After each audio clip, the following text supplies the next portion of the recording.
The Derek Carr era may officially be over for the New Orleans Saints. We got all that and a little bit of lagniappe for you on today's episode of Locked On Saints.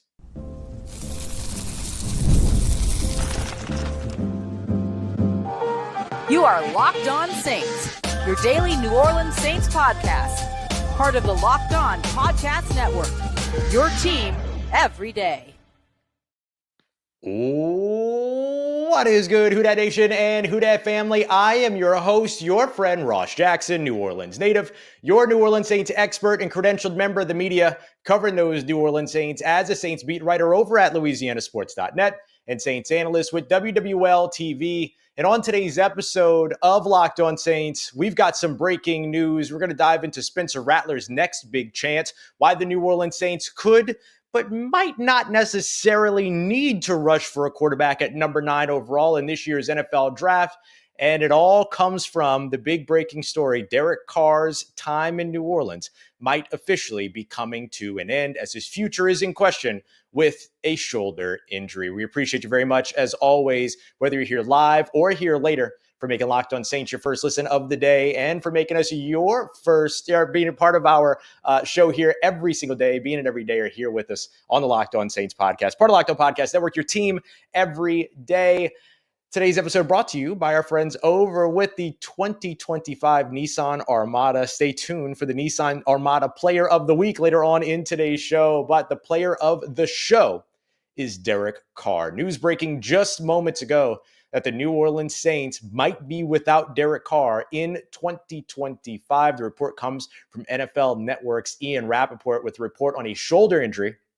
That means now that Derek Carr's future in New Orleans is in question. What was it, a 5 p.m. Eastern time Friday night news dump? My goodness.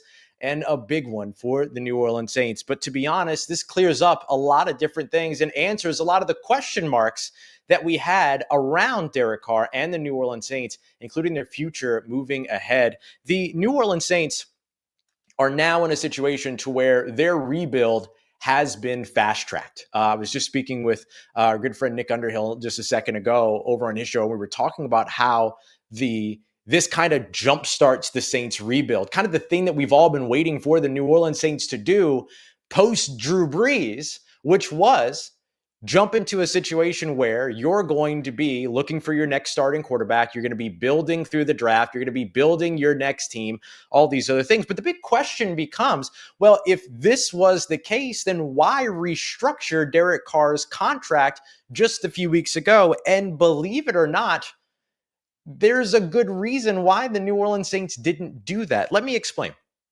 Here's the situation. Derek Carr wanted out of New Orleans. Based on everything that we've heard, based on everything that's been reported, based on everything that I've heard, Derek Carr wanted out of New Orleans, his camp. Everybody was interested in seeing what the market would look like, things like that. So with him trying to push his way out, the New Orleans Saints didn't move off of him. Could there have been a reason for that? And could this shoulder injury be the reason why they wouldn't have been able to move him? I think that's very much the case. And so even if he was willing to help out with the money somehow in order to help to facilitate that trade that he wanted, was any team going to bite with this lingering shoulder injury? That there's no way that the New Orleans Saints learned about this when we learned about it here on April 11th on a Friday, 3 days before the team was set to report for offseason workouts. The Saints just posted a video earlier today of new director of sports science, Sabi Rath, heading up this whole, workout for the staff and all this other stuff. And now all of a sudden, Derek Carr is not available for the 2025 season, possibly. And by possibly, it feels like the only reason why you're reporting this is because it's likely that that's going to be the case. Remember, there was a whole bunch of pushback about whether or not Derek Carr's season was going to be over last year, and it was from the very beginning. So you're not able to move him. You need to make money in order to be able to spend in, not only to be able to spend in free agency, you needed to make money in order to get under the salary cap. So you're not able to trade him because you know about this injury. You know that there's a chance that it's going to be something that's going to jeopardize his ability to be ready for the 2025 season because there might be surgery. So maybe by the time that they got to the end of that conversation, the only option in order to stay under the salary cap was to restructure his contract. It makes perfect sense. It's an unfortunate situation. It's not what you probably wanted to do if you were the New Orleans Saints. Certainly not what you wanted to have seen them do. The better scenario is that Derek Carr is perfectly healthy. He wants out. He reduces his salary and the Saints trade him, or he does something, even though he said he wouldn't. But if you want out, you got to do something, right? And so you end up moving him. In that case, that would have been the best case scenario for everybody. The Saints could have started fresh. Derek Carr could have landed in a new place and started fresh. Teams could have gotten their opportunity to roll ahead with Derek Carr if they wanted to. Teams are so desperate in the NFL for a quarterback right now that Joe Flacco's got a job again. You would have been able to find a trade partner for Derek Carr. There's no doubt about that in my mind. And so with all that taken into consideration, the only option you had was to restructure his contract because that was the only way you were going to get under the salary cap if you couldn't move him. And you weren't going to be able to move him with the shoulder injury. So I think that explains why the restructure happened. Is it ideal? Absolutely not.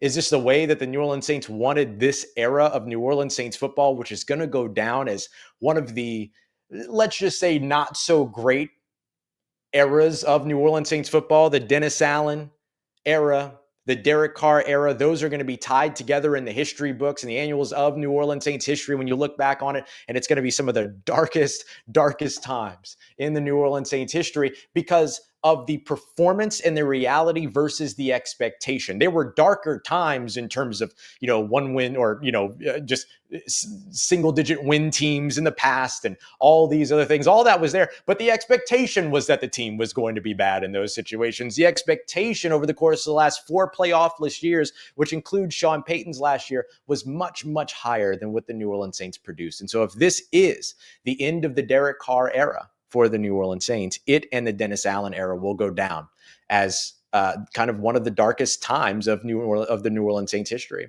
And it stinks.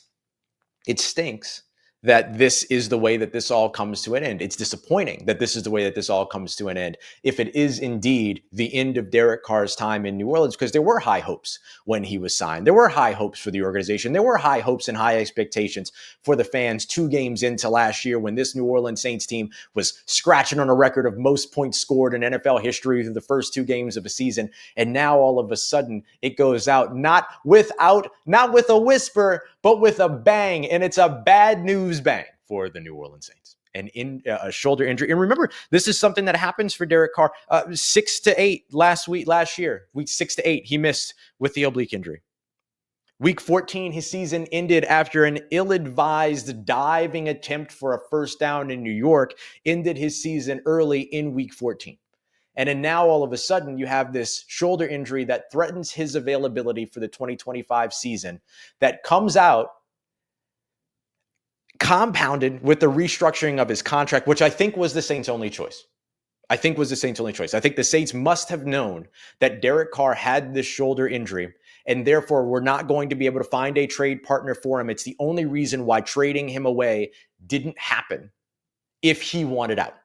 There would be no other situation in which that makes sense. No other reason to force him to stay in New Orleans with a restructure. That's not a great way to go. And so the only reason why this makes sense is that the injury, they knew about it. He wasn't going to be able to be moved. No team wanted him because of the injury. They knew that there was a potential maybe at that time that he couldn't start or be a part of the 2025 season with a new team. And so teams were out. So they restructured him because they had to, because it was the only way they were going to be able to get under the salary cap. And now everything turns to who the future will be at quarterback for the New Orleans Saints, because it sounds like Derek Carr's tenure, and the era of Derek Carr might be over here in New Orleans. Coming up next, the New Orleans Saints could invest in their next starting quarterback in this year's draft. And if they choose to do so at number 9, the only requirement they need is to make sure that they really, really, really, really, really like the guy that they're picking as their future of the franchise. We got that coming up for you next. We continue on with today's episode of Locked On Saints, part of Locked On Podcast Network, your team every day. Today's episode brought to you by our friends over at Nissan and the 2025 Nissan Armada. And I want to tell you all about our player of the week, the Armada player of the week this week. This is all about taking these draft prospects and taking a look at those that stand apart. And I'll tell you what, the name that stands apart bigger than anybody else's name right now is Colorado quarterback Shedeur Sanders. The New Orleans Saints and Sanders have been connected and connected and connected and connected all throughout this offseason. And now you're starting to figure out why the New Orleans Saints have done all this homework on those potential quarterbacks for their future. And now all of a sudden, Shedeur Sanders isn't just a player of the week. He becomes a player of the offseason, potentially, for the New Orleans Saints in this year's NFL draft. So it's clear that the player of the week might be ready to conquer the road ahead with the New Orleans Saints, just like you can if you check out the new Nissan Armada or any of their other outstanding vehicles. Take the Nissan Armada, Rogue, or Pathfinder and go and find your next big adventure. Shop today at nissanusa.com. All right, family, if the New Orleans Saints are going to be without starting quarterback Derek Carr, they're going to need a new starter in 2025, and that starter could be somebody brand new to the team and invested in this year's NFL draft. The big thing they have to make sure of is that if they invest the number 9 overall selection in the first round on a quarterback, it better be the quarterback they feel the best about as their potential future of the franchise. Let's go ahead and say what everybody's thinking. Shedeur Sanders, Colorado quarterback at number 9. Anybody? Can I offer you a Shedeur Sanders? Anybody? Any takers for a Shedeur Sanders? This certainly feels like this could be the way that things go, but I'm still not fully convinced that Shedeur Sanders makes it to number 9. I know the Cleveland Browns signed Joe Flacco, but really? Joe Flacco is your solution if you're the Cleveland Browns, and that's a better option for you than Shedeur Sanders. And so where do the New Orleans Saints really sit when it comes to Shedeur Sanders? If it's me, I love the idea of a Shedeur Sanders at number 9, but the Saints are the ones that have to make that selection. So here's the way that I look at it when it comes to Shedeur Sanders and the New Orleans Saints. If the Saints end up making that selection at number 9, you make that selection with the understanding that he is going to be, and with the belief that he is going to be a future franchise quarterback for your team. That is the way in which it is okay and right to go ahead and invest that selection at number 9. You're not going to take a guy at number 9 and say, well, it's a developmental player and it's somebody that might be able to turn into a starting quarterback for you and we'll see what happens. No.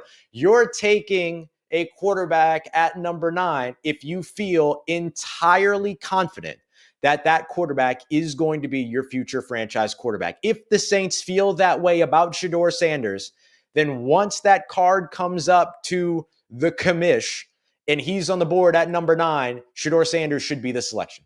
If you feel that way about Jackson Dart out of Ole Miss and you come up on the clock and it's time to send up that card and you want Jackson Dart because you feel like Jackson Dart can be the future franchise quarterback, then you take Jackson Dart. You could go so far as to maybe take another quarterback at that point, but I think that's it, right? Really, I don't like Jackson Dart at number 9 might be a little bit rich for me, but you heard Lance Moore over on Monday's Saint Squad show talk about look, if you feel good about any quarterback in this draft and feel like this quarterback can be and will be your next franchise guy, then you take that quarterback at 9. You absolutely take that quarterback at 9. So if they feel that way about Shedeur Sanders, take him at 9. If you feel that way about Jackson Dart, take him at 9. And this doesn't change anything for me in terms of what the perception of the number 9 overall selection is for New Orleans. You get the player that's going to be the most and bring the most immediate impact for you right away.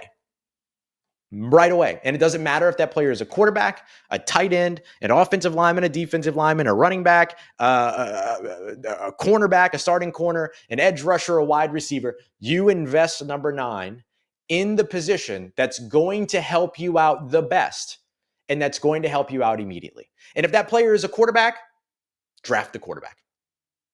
But if that player is not a quarterback, there are other options. The New Orleans Saints could trade back into the bottom of the first round to select a quarterback that they really, really like, but don't want to spend a number 9 overall selection on. But let's say they really like Jackson Dart and Jackson Dart sneaks past the Pittsburgh Steelers at number 21 overall, but you want to get ahead of the Cleveland Browns because let's say the Cleveland Browns didn't take Shedeur Sanders at 2. They're coming back up around 34. You want to make sure that you get a quarterback before they come back up on the board. You trade to 32, 31, 30, 29, 28, whatever. And then you take that other quarterback that you want. We've heard, Tyler Shuck's name popping up a lot out of Louisville here as of late. You want him? You want a fifth-year option on him? You believe in him? Go up and get him. You like Jackson Dart, you like Jalen Milroe, you like Kyle McCord later on in the draft, you roll the dice on those guys wherever it makes sense. This gives Kellen Moore, new New Orleans Saints head coach, the opportunity to do what it is that we advocated for all offseason long. Go and handpick your quarterback. And if that quarterback is in this year's draft, an absolute opportunity to go and do that. Now, here's the other reality. The other reality is that we like these quarterbacks, but the Saints don't. We like the quarterbacks in this year's draft. I'm pro Shedeur Sanders. Ross Jackson is. Many fans are pro Shedeur Sanders. However, what if the Saints are not? Let's just play with that hypothetical for a moment. What if the Saints are not big Jackson Dart fans? What if the Saints are not big fans of this quarterback class in rounds 1 and 2, but instead want to wait until 3, 4, or 5 to roll the dice on a guy that they like, a Tyler Shuck, a Kyle McCord, other quarterbacks? If that happens, then the New Orleans Saints need to maximize pick 9. They need to maximize pick 40 in the second round to make sure that they're getting 2 immediate impact players, 2 immediate impact non-quarterbacks. If you manage to be able to do that, you're setting yourself up for success. You're just doing it a little bit differently, right? Because let's say you go out there and decide that you're not going to draft a quarterback at 9 and you take, let's say, Teteroa McMillan, Mason Graham, the big defensive tackle out of Michigan. Or you stick with Michigan, but you go corner and you take Will Johnson. You come back in the second round, you grab like Jaden Higgins out of Iowa State if you don't take the wide receiver in the first round. Okay, you walk away with those 2 players that are going to be starters, contributors. Bet, Gucci, you're set. Awesome, great. Then you fill out the rest of this draft class. You get a couple more starters. You get a few more impact players. You've got 6 selections, in the top 131 picks of this draft. Let's say you maximize that. Then you go into 2025 and you win 4, 5 games again. You're in position to roll the dice at quarterback in 2026. But are you more willing to risk not landing a quarterback in 2026 because you waited there and you didn't get who you wanted, or you're out of position to get him, or people don't come out of the draft, like Arch Manning doesn't come out of the draft. I don't think that he will. Are you more willing to roll the dice a whole year in advance? Injuries, different scandals, right? Different players not making the decision to come out and go to the draft. Players want to go back to school. Are you willing to risk all of that in lieu of taking a guy that you just like in this year's draft? Oh boy, it becomes real interesting then, doesn't it? Which way do you go? Do you just throw a dart now? No pun intended. Sorry, I didn't mean that about Jackson Dart. But I'm just saying, if you decide to go Will Johnson in the first round, Jaden Higgins in the second round, let's say you get into the third round and you roll the dice on a quarterback in the third or fourth round, but then that quarterback doesn't pan out for you within his first year, you go back to the quarterback well again in 2026. I love the idea of taking multiple swings. We've seen the Saints do it in each of the last 2 years, but it becomes a really interesting conundrum. Really, really interesting conundrum. So I'll be interested to see what it is they do. I am pro take a quarterback that you love at number 9. However, I am not pro take a quarterback that you just like at number 9. There are quarterbacks you can like things about. There are quarterbacks that you can like, and there are quarterbacks that you love. And so you have to love whoever it is that you're taking at pick number 9 overall. That's my opinion on that. And so let's say that the Saints don't love a quarterback in this year's draft that they would invest in at number 9, but they like somebody they'll bring in to compete. They have another option to turn to, and he's already on the roster by the name of Spencer Rattler. Let's break that down next as we continue on with today's episode of Locked On Saints, part of Locked On Podcast Network, your team every day.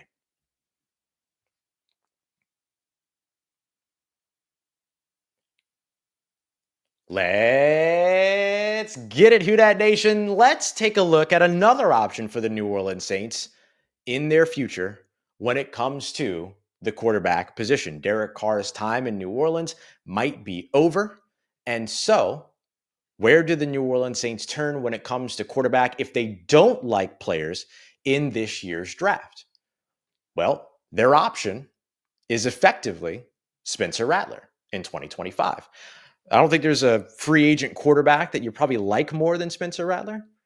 I don't think that there's any other avenue to go if the New Orleans Saints don't like a quarterback in this year's draft. So maybe you take a quarterback in round 4 or 5, let's say a Kyle McCord out of Syracuse, who I like a lot. But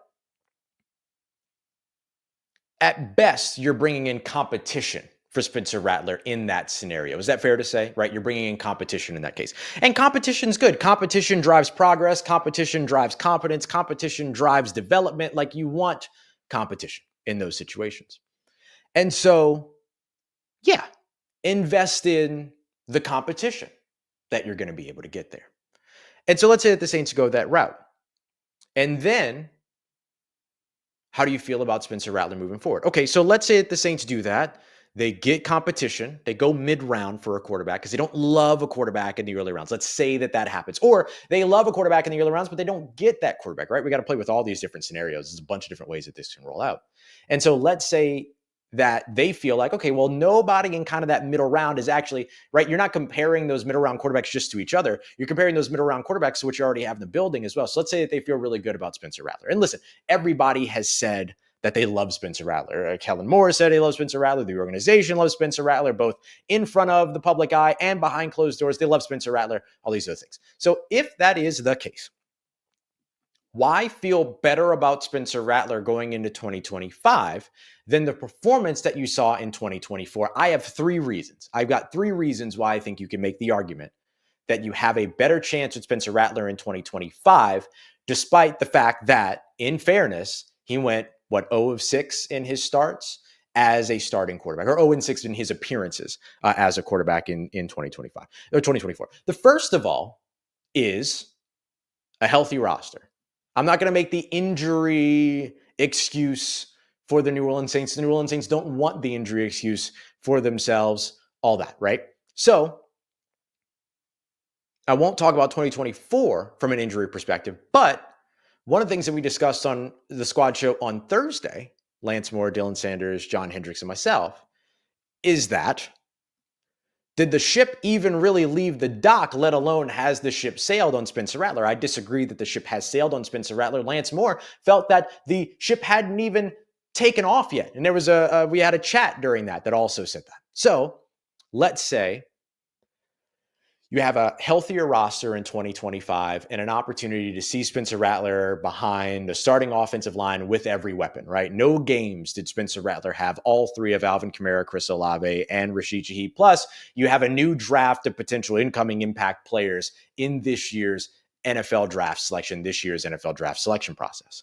Okay, so that's number 1, right? You could potentially feel better about Spencer Rattler because you have a better starting cast, you have a better support system around him. Number 2, you've got better coaching around him. I was all about the hire of Clint Kubiak as the offensive coordinator last year. He was one of my number 1 options in last year's offensive coordinator search. However, his offense lacked a counterpunch, and I've had several people talk to me about how predictable the offense was. Kellen Moore has never, ever received the criticism of having a predictable offense, as far as I can tell. And he's done really good stuff. You look at the Dallas conundrum around Dak Prescott. And after Dak Prescott's injury, he got 2 12-5 seasons behind Dak Prescott, who had to turn into a little bit more of a pocket passer. The question marks around Jalen Hurts. He comes out of 2024 looking like one of the top tier, but not elite tier, let's say A tier quarterbacks, right? S tier is kind of reserved for one player right now, but let's say A tier quarterbacks in the NFL because of some of the things that they did around him with the run game and the way that they maximize what it is that he did well, his quote unquote superpower, as Kellen Moore would say it, with the Philadelphia Eagles. And so you have, let's just call it what it is, better coaching when it comes to Spencer Rattler than you had last year. That's reason number 2. Reason number 3 comes down to Spencer Rattler actually having an offseason. Remember, as a rookie, and even a rookie quarterback in this year's draft would experience this. You come out of finishing the college season, going into draft prep, going into the combine, getting ready for the draft, top 30 visits, private workouts, all these other things, dinners with teams, yada, yada, yada. Then you go directly into the draft. You come out of the draft, you go into rookie mini camps, you go into OTAs, you go into mandatory mini camps, you go into training camp, and then bang, it's week 1, baby. It's a tough situation for a young guy. So does the idea of actually having an offseason to work on the things that he wanted to work on, to roll into development and focus on the things that he wants to focus on, actually rest his body, all those other things, does that have a positive impact? So I would say those 3 things are reasons why you could leverage and say that you might feel better about Spencer Rattler in 2025 and kind of scrap what you saw in 2024. The best performance you saw from Spencer Rattler in 2024 was in that Washington Commanders game when he came in and almost won the game, was one drop pass away, one drop 2-point conversion away from a win in that game. But as a starter, there were ups and downs, no doubt about it. He said it, coaches said it, players around him said it, the new coach says it, everybody knows, right? Spencer Rattler said it, Spencer Rattler knows it. And so if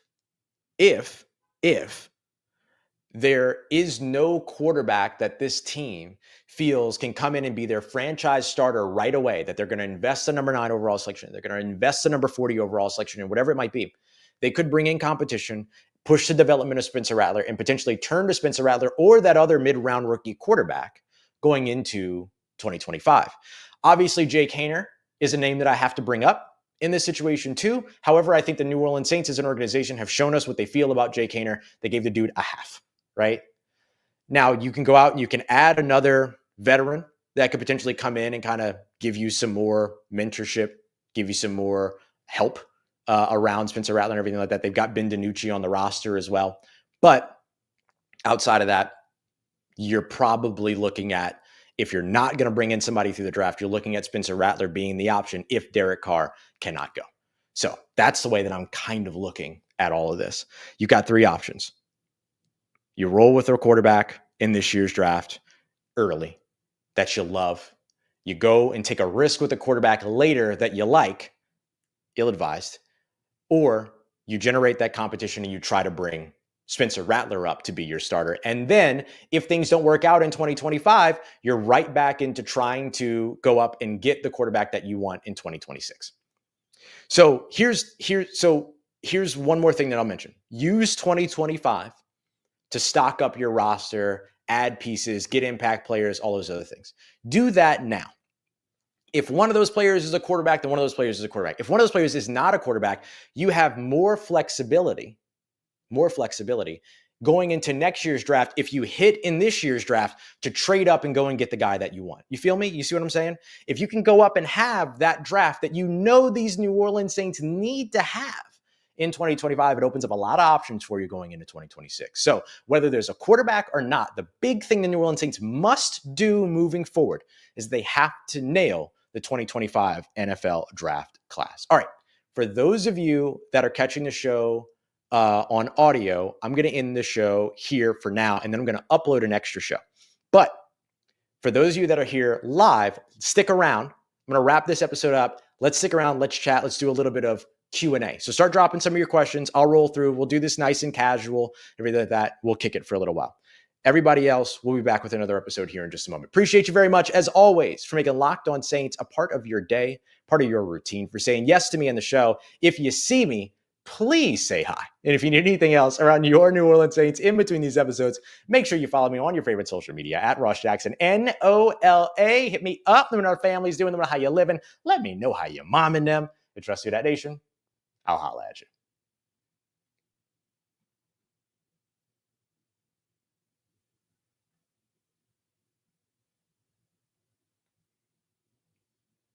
Okay, don't go anywhere.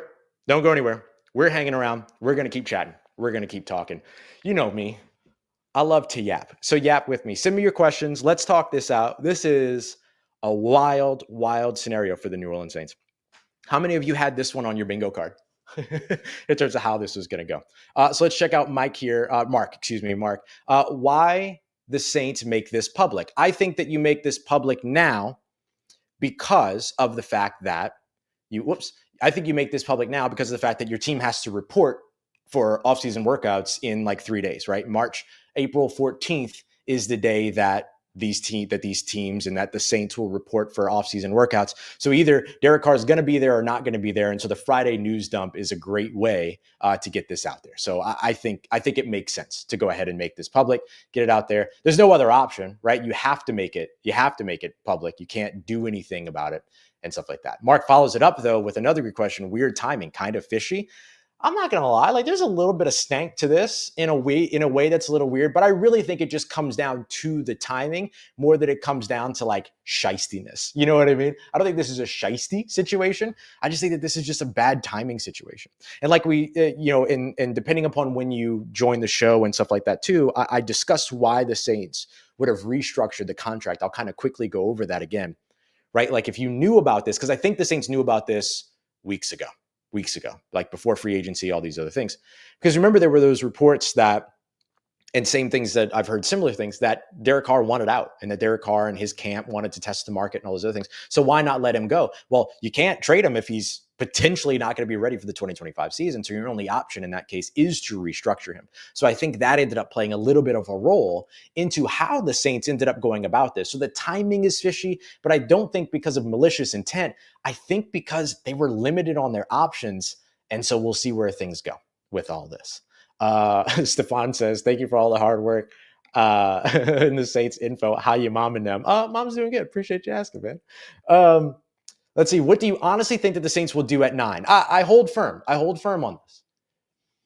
If you love a quarterback that you think is going to be your franchise, face of the franchise, starting quarterback for the next 10 years, you take that quarterback at 9.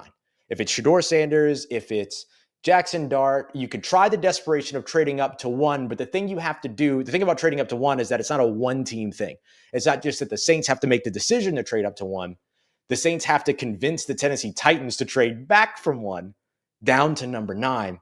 And I don't think you're going to see the New Orleans Saints do that. I will make that a part of an additional episode that we'll dive into here soon. But I think that's the big thing, right? Because you're asking the Tennessee Titans to pass on Cam Ward with no solution at quarterback. You're asking them to pass on potentially Shedeur Sanders. You're asking them to pass on Abdul Carter, Travis Hunter, Will Campbell, all these other players by going from 1 down to 9. You have to convince Tennessee that that's worth their time. I don't think that the Saints can do that.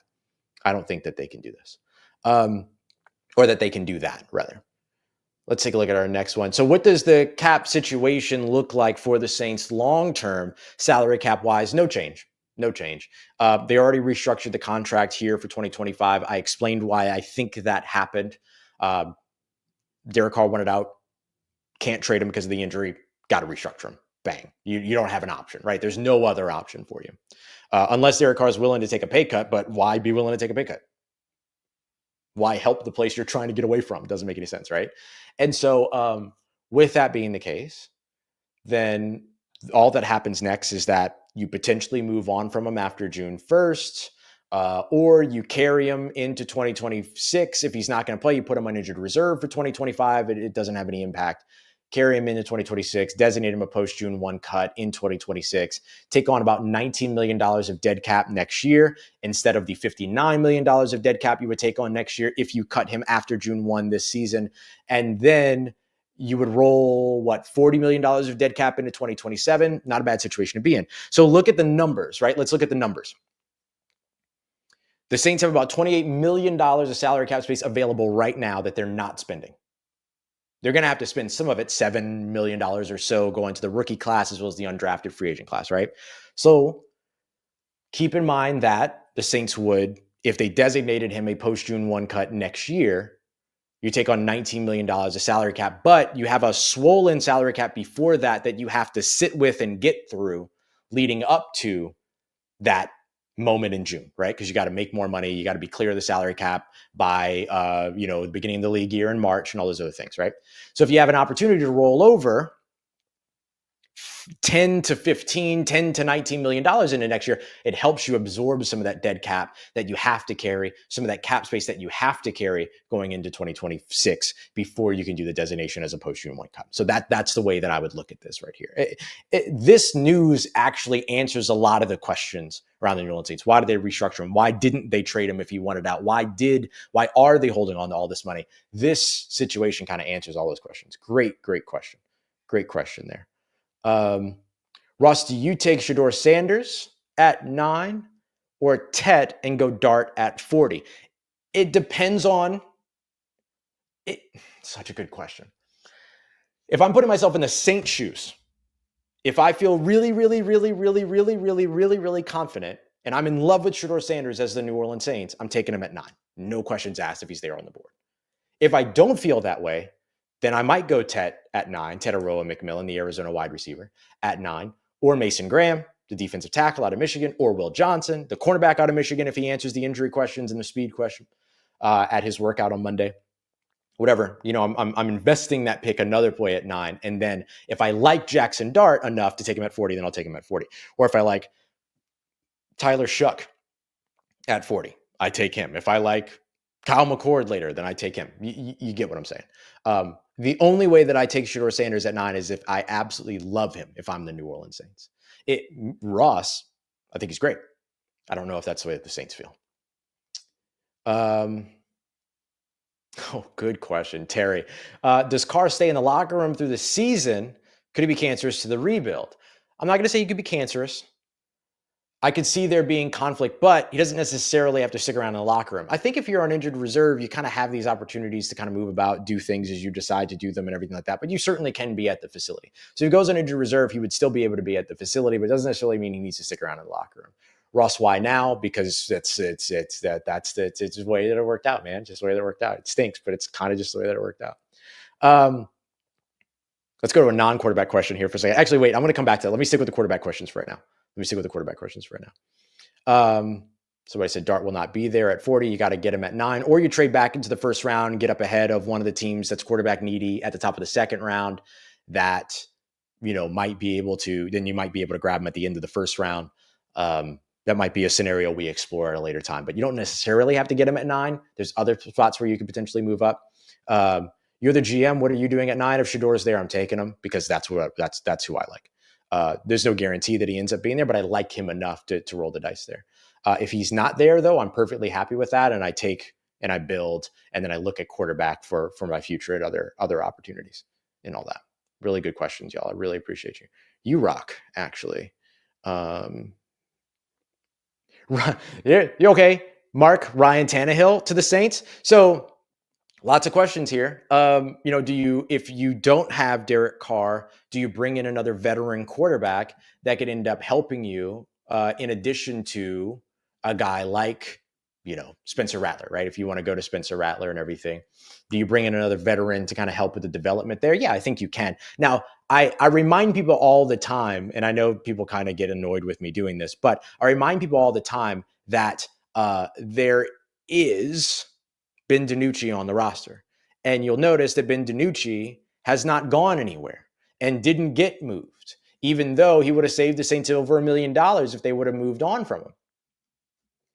So maybe that's another one of those questions that ends up getting answered because you look at, well, why did they keep him? Well, maybe they kept him because of the fact that they knew that they were going to need another veteran quarterback, at least for development purpose, not necessarily play purpose or anything like that, but certainly development purpose. It's interesting. It's interesting. I'm not saying that that's, the guy that you're going to lean on or anything like that, but it is an interesting situation in terms of what you do there. But do you go for another free agent quarterback? I wanted to grab a list here of all the other free agent quarterbacks. Can you get Teddy Bridgewater back? He's still available.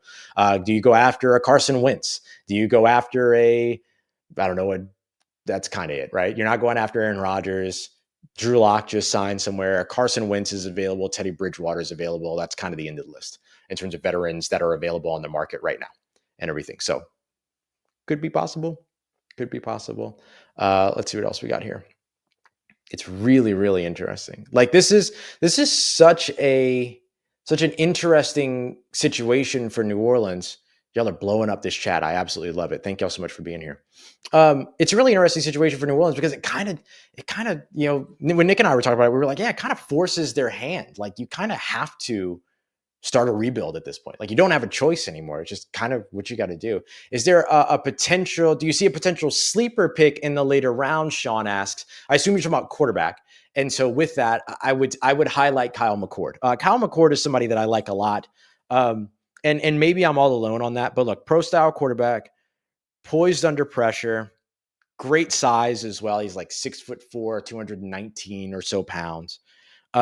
His cold streaks can be really rough. He had that 5 interception game up against Pitt last year that, of course, hasn't made people feel super great about him, but his highs are up there, man. Like really, really good accuracy, understands how to throttle passes down, put touch on them when necessary, but also drill a pass in when he's got to fit in a tight window, all those other things. He's a little bit more the style of Dak Prescott post-injury, a little bit more the style of Justin Herbert, but without the athleticism that's there, but still pocket style passer, big bodied guy, all those other things.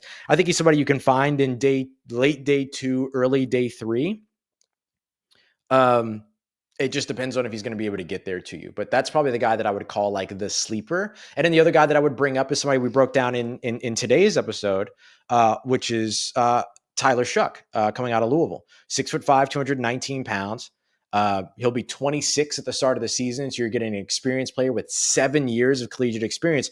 But the reason why he's got 7 years of collegiate experience is because he had collarbone injuries in his season in 2021 and in 2022. Also had a broken fibula injury in his season in 2023, but played every game in 2024. In that process, he completed 62.7% of his passes, threw for over 3,000 yards, 23 touchdowns, and then only 6 interceptions. He does a really good job in terms of processing. He's a pro-style quarterback, reads the entire field, has good arm strength, good accuracy as well on top of that, but injuries and then poised under pressure. Like he's got some really, really bad reps under pressure on his tape. And that typically doesn't translate super well going into the NFL where you're going to experience pressure.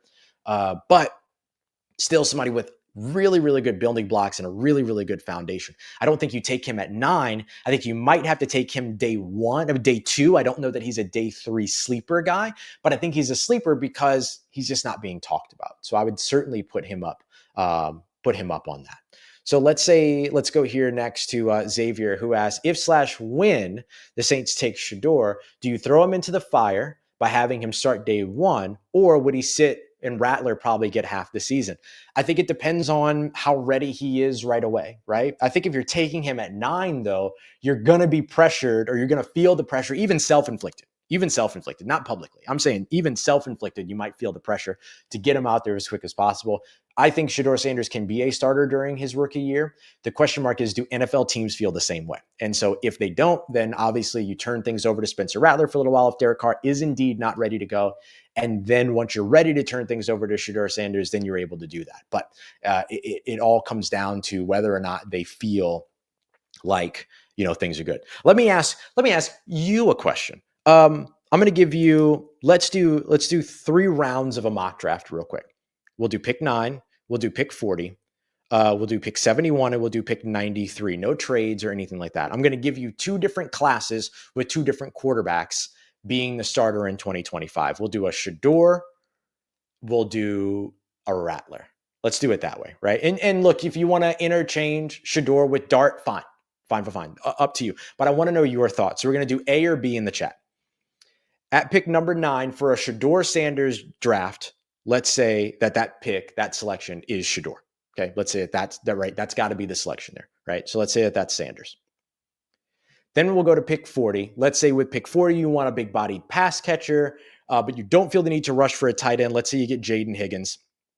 In that case, a guy that's becoming like a big-time favorite everywhere, considered a top 40 pick, out of Iowa State. 6'4", 200+ pounds, 4.47 speed, good contested catch rate, runs good routes, finds all the spots open in the zone, active and willing participant as a run blocker. You get the idea. Let's say at pick 71, you want to keep building that offense. You want to go with somebody that could be a complimented tight end. Let's go LSU's Mason Taylor, but you got to promise me you're not just going to say you like this one because he's from LSU. In fact, I might give him to you twice so that you can't do that. And then we'll go with pick number 93. I'm just picking on you. We'll go with pick number 93. And then let's say at that spot, we want to go defense. Let's say you go Jacob Parrish, the cornerback out of Kansas State. Right. Or insert corner here. It could be Dorian Porter coming out of Iowa State if he makes it, whatever it might be. So you got Sanders here. I'll type it out in the chat for you. You got Sanders, Higgins. This is A. Sanders, Higgins. This is fun. I hope y'all are enjoying this. Taylor, the tight end. And we'll just say Parrish. We'll just say Parrish for right now. Then we'll go B. This is the Rattler as your starting quarterback draft, right? So let's say at number 9, we'll go, should we say Tyler Warren? Let's do Tyler Warren. Let's say at number 40, we go to the defensive side, we say Trey Amos. Trying to pick names that we've talked about recently on the show too. That way you're up to speed on these guys. 71. Oh, we can't say Mason Taylor anymore because I took Tyler Warren. Because I took Tyler Warren. Okay, should I pivot? Let's pivot. Here's what we're going to do instead. Let's go Johnson. Let's go Will Johnson at number 9. Let's say he answers the injury questions. You feel good about it, all of this stuff. Let's say then you take Mason Taylor at number 40 because he's probably a top 50 guy anyway. It was a stretch that you might get him at 71, whatever. Let's do that. So then at 71, let's go Trey Harris, the wide receiver out of Ole Miss. And then at 93 with a later day 3 pick, let's go with a running back. Let's say DJ Giddens. We'll keep the Kansas State love going. And we'll go DJ Giddens there to help you with the backfield, right? You got a young quarterback starting. You want a good backfield. So then your second option B becomes Will Johnson. Not the time for a phone call. Let's go Will Johnson. We'll say Mason Taylor there. We'll go Trey Harris, and then we'll go DJ Giddens. But that's with Rattler as your starter. So you got both of those. Tell me A or B, which one you like better. I wrote them out in the chat for you as well. Let's say A or B. Give me all your A's, give me all your B's. You do that. I will answer more of your questions while you think about that. I'm so interested to see how this goes. Feel free to keep sending your questions. I probably should do a poll, huh? I think I got to go to YouTube to do a poll. I don't think I can do it in here. Here, I'll do it. One of the other questions that came up was not a quarterback question, but instead was a look at the idea of like where you would want to go for, other players or other folks at the position and stuff like that. Like, do you like Teteroa McMillan at number 9, or do you like Jaden Higgins at number 4? There's some really, really interesting ones. So, okay, here, we're going to just say A or B. I already told you what A or B was. There's the poll. Go ahead and vote on it. Tell me A or B. Now let's do it. I see a lot of A's. That's really interesting. Okay, there you go. You got to poll up. This is fun. I'm enjoying this. I hope you are too. I truly do. Boom. All right, I got to stop asking my computer to do too much though. Yeah, we got 61% so far, quickly jumping out over on A. So, look, Teteroa McMillan at 9, I think makes a ton of sense too. Here's a great question from Drede. Do you believe in the Saints backfield right now? I do believe in it from the starter perspective. Like, I think Alvin Kamara is going to be still very good, right? He had a career year last year, his career high in rushing yards and all those other things. The question mark for me is who's behind him, right? Alvin Kamara hasn't played a full season since 2017, his rookie year. And at his best, he's been a part of a committee that's utilizing him to his strength. And so I do think that there is a reason to continue to invest in that position so that you can go ahead and grab people that can step in his place if he ends up with an injury or ends up not being able to perform. The other thing is you still don't necessarily have that answer to your question when it comes to Kendre Miller or the other complement to your offense. I love that they brought back Clyde Edwards-Helaire. I love that they did that. But there's a bunch of really, really good talent in this running back class. DJ Giddens is one of them, but Travion Henderson out of Ohio State, who averaged 147.5 carries for his 4 years at Ohio State, can do everything: run between the tackles, pick up yards after contact, get outside the tackles, has explosive burst, elite long speed, and ends up being a guy that contributes to you in pass protection, and that helps you keep him on the field for 3 downs, which makes it a real conundrum for defenses when he's on the field versus when Alvin Kamara's on the field, because he doesn't tip a hat one way or another. That's one of the reasons why I like DJ Giddens too. And so I like the backfield that they have from the top, but I think that the questions are questions that they could still help find answers to in this year's draft. So I don't think they're done working at that position. That's the way that I would say it. Pammy says that, hi everybody, I'm driving and listening. Pam, don't be writing while you're driving. All right. I love you. I really do. You've been supporting the show forever. And I thank you very much, but I'd like to keep you around. So please be careful. Please be careful. But I really appreciate you being here. Somebody said that they love, Mark said they loves Cam Scadaboo out of Arizona State, as well as Jack Besh. Like both of them, Scadaboo, lots of miles on that engine. And the Saints have shown that that's not necessarily the direction that they go with their draft practices since 2017. They like guys that still have a lot of tread on the tires, don't have a lot. She said I was at a stoplight. Okay, good. That's what I was hoping. But I think that's going to be your big question mark. Jack Besh, I think, injuries are the question, but man, what a story, right? Like an incredible opportunity there for sure. And so somebody said, am I racist if I don't like Scadaboo? No, you're not. It's okay to not like the fit of some players. It's okay. It doesn't make you a bad person. Well, I guess what I should say is, why don't you like them? That's really the answer to that question. Y'all so funny. Let me check out this thing. People want Shedeur, man. I respect it. 72% for draft A, which included Shedeur Sanders. 28% for draft B, which was trying to build up for Spencer Rattler. Very, very interesting. Damian Martinez, steal coming out of was Miami? Yeah, Miami. Everything like that. Like also another really, really good one too. Trade back, draft Dart, jump back up into the first round. Ashton Ginty in the first round. All good ones. What are my thoughts on Harold Fannin Jr.? I feel like he was hyped up before the combine, but I've seen it gone down a bit. Yeah, some of his testing numbers kind of disappointed, and some of his measurables kind of disappointed. And so what happened was that he didn't run the way that people thought that he would run, came in a little bit less than what was expected when it came to that, and came in at like 6'3" in there. And just typically the numbers that were there for him are not numbers for players that are not numbers that players that are drafted in the first 2-3 rounds as a tight end end up putting up, just historically, right? Looking at the history over the course of the draft. So I think there's a lot of exciting potential with the Harold Fannin Jr., for sure.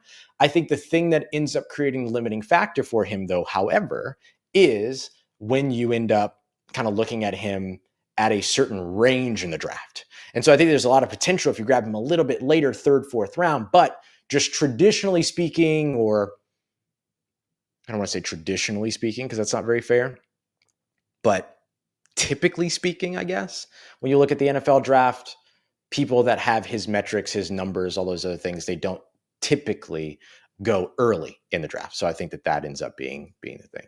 What's the Saints' biggest hole? Yes. It might be quarterback now, baby. That's what I'm talking about. Could be any of those things. So yeah, I think this was a lot of fun. I'm going to go ahead and wrap this up so I can get all this stuff edited and put it up on audio and all this stuff. But look, we're going to have another episode tomorrow still. This is not going to be the Saturday episode. We're going to come back for Saturday's episode.